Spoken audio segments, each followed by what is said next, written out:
Olá, tudo bem? É uma alegria muito grande estar com você hoje para um estudo especial e o tema de hoje é o Espírito Santo e o conflito. O Espírito Santo é um ser extraordinário, maravilhoso. A Bíblia fala dele de ponta a ponta. Se você ler em Gênesis, diz a Bíblia lá em Gênesis capítulo 1, o Espírito de Deus pairava sobre as águas. Se você ler o último capítulo da Bíblia, Apocalipse 22, verso 17, diz assim, o Espírito e a noiva dizem, vem. E quem tem sede, venha. E quem quiser, receba de graça da água da vida. Você percebe, em Gênesis e também no Apocalipse, nós encontramos o Espírito Santo em toda a Bíblia. Foi ele quem inspirou os profetas a escreverem a Bíblia. Foi ele quem dirigiu toda a Bíblia Sagrada. A Bíblia fala, a própria Bíblia fala, que ela foi inspirada. Ou seja, os homens escreveram sob a inspiração do Espírito Santo. O Espírito Santo é aquele agente, é aquele ser que trabalha por trás.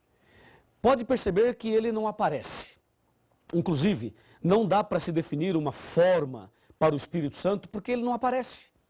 Mas o seu trabalho, a sua função, a sua obra aparece e muito. O Espírito Santo é onipotente. Ele tem todo o poder no céu e na terra. Por exemplo, você está assistindo agora esse estudo bíblico. Isso é obra do Espírito Santo. Você veio aqui hoje estudar esse assunto comigo. Isso é obra do Espírito Santo. Ele é onipotente.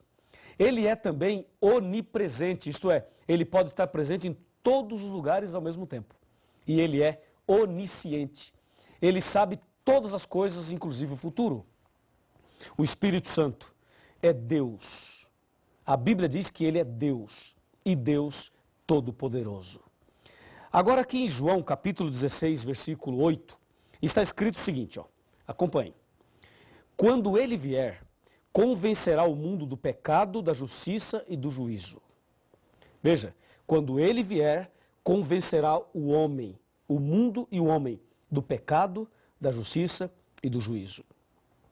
Vamos analisar essa questão do pecado. Convencerá o mundo do pecado. Me acompanhe, vamos analisar esse detalhe de que ele convenceria as pessoas do pecado. O que é pecado? De acordo com a Bíblia, o que vem a ser pecado? Vamos então analisar juntos. Pecado.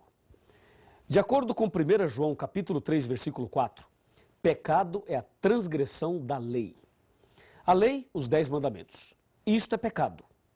E o Espírito Santo veio para nos convencer do pecado. Lembre-se que ele é onisciente, onipotente e onipresente.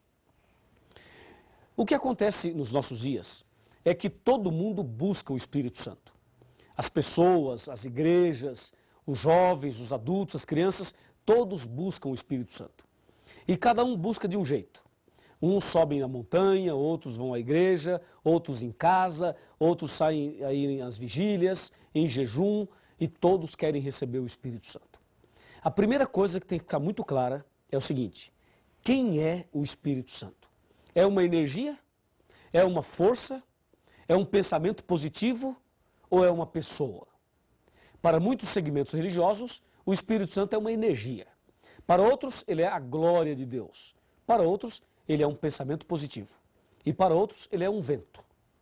Mas, de acordo com a Bíblia, ele é uma pessoa que anda, que fala, que ensina, que convence. Ele é um mestre, é uma pessoa. Então, como podemos receber o Espírito Santo se ele é uma pessoa? Será que ele entra dentro da gente? Como é que funciona isso? A Bíblia diz que ele veio para nos convencer do pecado. O problema é o seguinte: a pessoa que está em pecado não pode ser cheia do Espírito Santo. Mas o Espírito Santo trabalha com todos. Acontece que o Espírito Santo faz um trabalho externo e um trabalho interno. O primeiro trabalho dele é interno, para fazer uma limpeza em nossa consciência, em nosso coração. E ele também faz uma limpeza externa, uma limpeza também na nossa vida externa. E aí é importante você entender como é feito esse trabalho, essa obra, esse milagre do Espírito Santo. Isso só pode ser feito mediante a comunhão com Deus. quando você resolve estudar a Bíblia, quando você resolve frequentar a igreja, quando você resolve mudar de vida, quando você toma uma decisão de seguir um novo caminho, isto tudo já é obra do Espírito Santo. Ele já está preparando você. Por exemplo, só de você estar aqui agora estudando a Bíblia comigo, significa que o Espírito Santo já está trabalhando no seu coração. Porque ele veio para te convencer do pecado. E lembre-se, pecado é a transgressão da lei. Agora tem uma coisa muito importante, me acompanhe nesse raciocínio aqui. Agora tem algo fundamental na nossa vida espiritual, na nossa vida como cristão. É o seguinte, o paradoxo colocado hoje por Satanás é assim, ó. As pessoas querem o Espírito Santo, mas não querem os mandamentos. As pessoas querem o poder de Deus, poder do Espírito, mas não querem a lei de Deus. É comum você ouvir falar por aí que a lei foi abolida. Você já ouviu falar, não já? É comum as pessoas falarem por aí, ó, Jesus morreu na cruz e aboliu a lei. E essas mesmas pessoas que falam isto, elas querem receber o Espírito Santo. E dizem que tem o Espírito Santo. E dizem que fazem curas, milagres, prodígios. Você não acha que é um paradoxo? Claro que sim. Porque o Espírito Santo veio, dentre outras coisas, nos convencer do pecado. E pecado é a transgressão da lei. Em outras palavras, ele veio nos ensinar uma vida de obediência. Agora, se a pessoa não aceita a lei de Deus, como vai receber o poder do Espírito Santo? Se lá em Provérbios 28, versículo 9, diz: aquele que desvia os seus ouvidos de ouvir a lei, até a sua oração será abominável. Como entender isso? Resumindo, podemos dizer o seguinte: Satanás quis atacar a verdade sobre o Espírito Santo.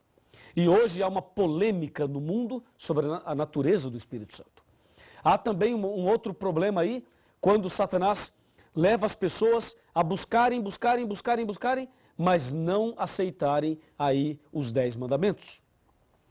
Aí, desta forma, Satanás procura pisar na verdade sobre o Espírito Santo. Porque hoje nós podemos ver coisas ridículas. Há pessoas que acham que receber o Espírito Santo é ficar dando pulo dessa altura. Fica pulando, e aos berros, aos gritos, aos desesperos. Há pessoas que acham que isso é o Espírito Santo.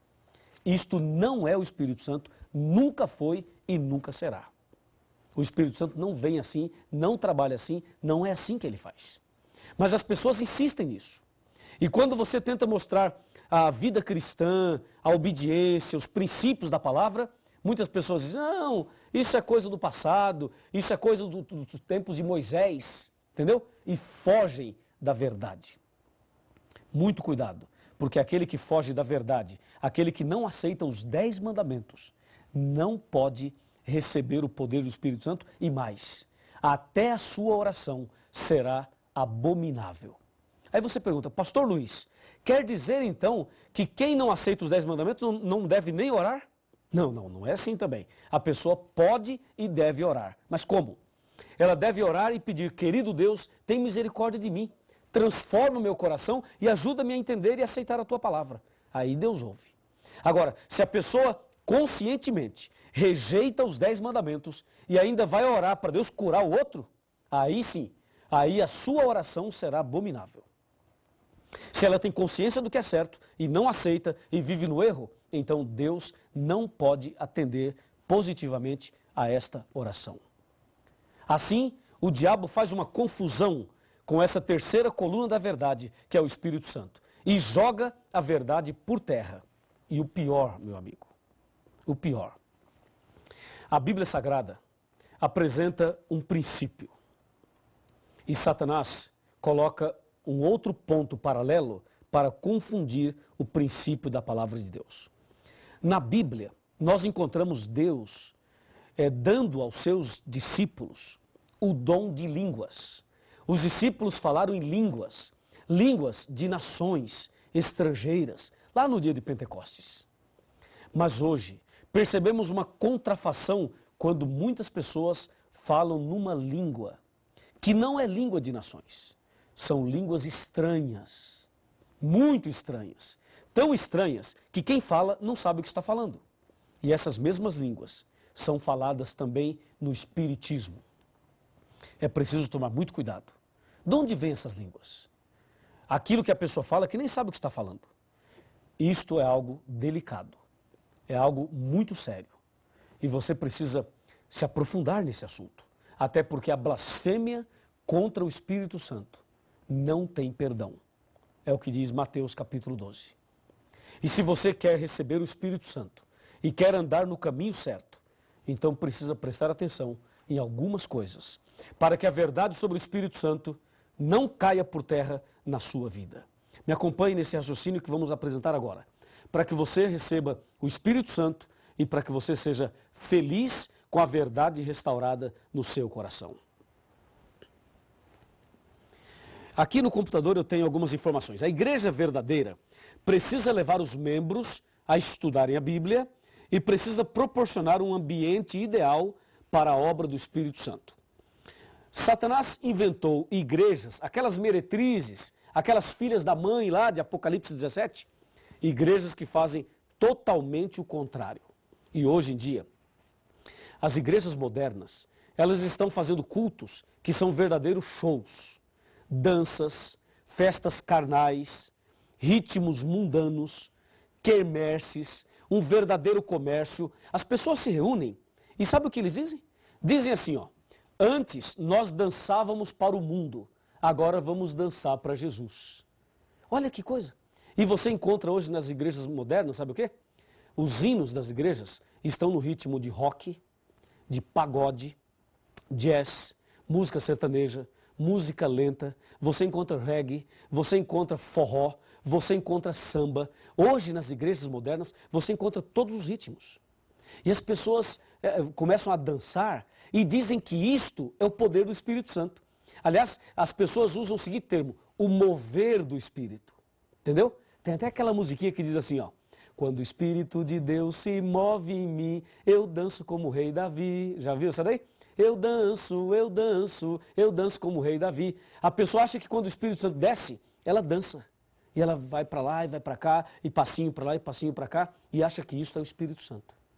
Por favor, olha aqui que eu vou te dizer uma grande verdade.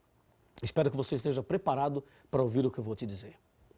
Quando o Espírito Santo desce sobre uma pessoa, ela não fica pulando, não fica gritando e muito menos dançando. Quando o Espírito Santo desce sobre uma pessoa, ela é levada ao arrependimento, é levada a orar e pedir misericórdia a Deus. Quando o Espírito Santo desce sobre uma pessoa, ela é levada a estudar a Bíblia, é levada a orar mais, é levada a testemunhar, é levada a evangelizar e não a fazer estas coisas que andam fazendo por aí. Dessa maneira, o diabo confunde a cabeça das pessoas e as pessoas misturam o que é certo com o que é errado. Rejeitam os 10 mandamentos e ainda acham que receber o Espírito Santo é fazer essas coisas que eu acabei de mencionar. Então, meu amigo e minha amiga, eu estou aqui falando a você em nome de Jesus. E o Espírito de Deus está aqui, falando a você e a mim também. Por isso, hoje, se ouvirdes a sua voz, não endureça o vosso coração. Hebreus 3, versos 7 e 8. O Espírito Santo, o Espírito da verdade, ele vos guiará a toda a verdade. Busque a Deus, leia a Bíblia, peça ao Espírito Santo que ilumine a sua cabeça e você será uma pessoa diferente. E o Espírito Santo da verdade irá iluminar o teu coração. E você não será enganado jamais. Deseja fazer isso? Quer seguir o que é certo? Quer seguir a verdade? Se você quer, então vem comigo e vamos orar, porque Deus tem planos lindos para você. Curve a sua cabeça, feche os seus olhos e vamos orar. Querido Deus, Pai Todo-Poderoso, obrigado pelo estudo de hoje e por saber que o Espírito Santo toca o nosso coração. Que nesse instante o Espírito Santo esteja trabalhando na vida desta pessoa que está orando comigo. E que o Espírito Santo transforme esta pessoa e prepare-a para viver uma vida diante da verdade, uma vida restaurada, até aquele dia receber a coroa da vida eterna. Muito obrigado por tudo, em nome de Jesus e pelo poder do Espírito Santo. Amém. O Espírito de Deus está neste lugar. O Espírito de Deus se move neste lugar. Está aqui para consolar, está aqui para libertar, está aqui para guiar. O Espírito de Deus está aqui. O Espírito de Deus está neste lugar. O Espírito de Deus se move neste lugar. Está aqui para consolar, está aqui para libertar, está aqui para guiar. O Espírito de Deus está aqui. Habita em mim, habita em mim. Toque minha mente e meu coração, enche minha vida do teu amor. Habita em mim, Deus Espírito, habita em mim. Habita em mim, habita em mim. Toque minha mente e meu coração, enche minha vida do teu amor. Habita em mim, Deus Espírito,